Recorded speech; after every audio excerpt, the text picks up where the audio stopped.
Hi guys, in a moment I'll explain what Liz Truss should do to get herself out of this mess, and I highly doubt she'll actually listen to me.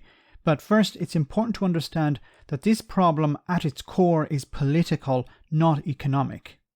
Financial experts and political commentators said that this week would be a wild ride, and they haven't been wrong. We've heard warnings from the IMF that if the British government doesn't restore confidence in the market, this would have an impact worldwide. This is due to the size of the UK economy. We also saw the risk of pension funds being completely wiped out. That's why the Bank of England got involved.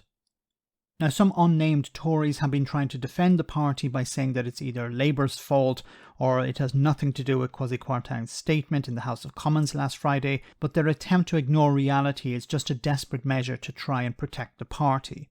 The writing is clearly on the wall. Here's a snippet from the Financial Times. It says, "The markets are primarily reacting to a bad fiscal statement from Kwasi Kwarteng. But both the Chancellor's decisions and the backlash are a culmination of actions and attitudes that have sprung from Brexit absolutism. From lost market access, continued confrontations with the EU, overhyped trade deals that add little to GDP, the sustained assault on British institutions, and Prime Minister Liz Truss's onslaught on economic orthodoxy. Investors have got the message. Britain is not the bet it once was." And things are not going to get any better, it seems, and this was reinforced by this clip from Sam Coates at Sky News. Sam, despite all that pressure, no sign of any government U-turn or reset. That's right, Anna. The tax cuts remain. The plan for growth announced on Friday stands. Kwasi Kwarteng staying in his job. But Anna, it's so much more than that. This is not a number 11 or a number 10 that's in crisis mode. In fact, number 10, do not think that Friday's growth statement with the gigantic tax cuts funded by borrowing is even the main reason that we ended up with emergency action from the Bank of England today. They think international factors are much more important in that. They don't see it as something that needs to divert them off the course of meetings about things like the Northern Ireland Protocol and other issues ahead of Conservative Party conference.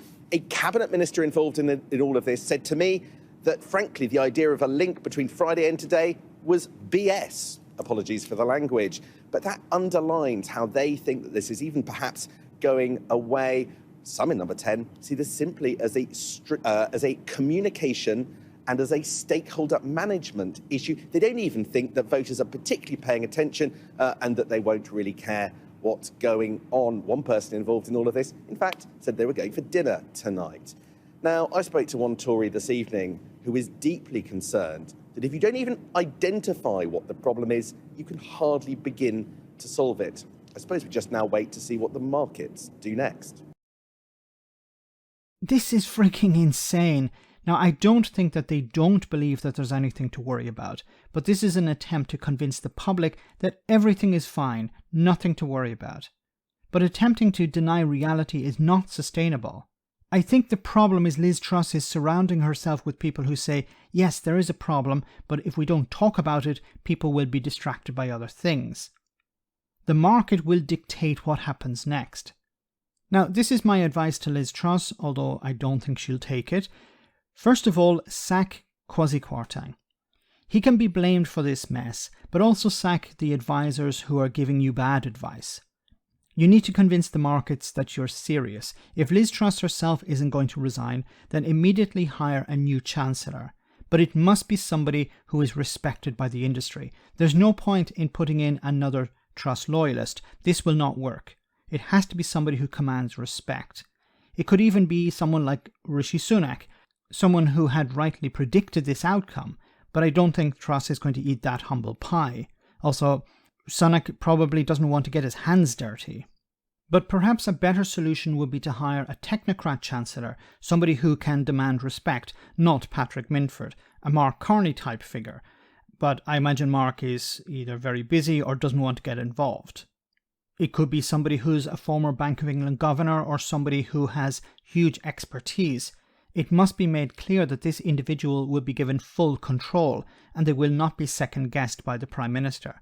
it must also be made clear that the party will back that individual too, as the markets don't want a political storm undermining the work of the new Chancellor.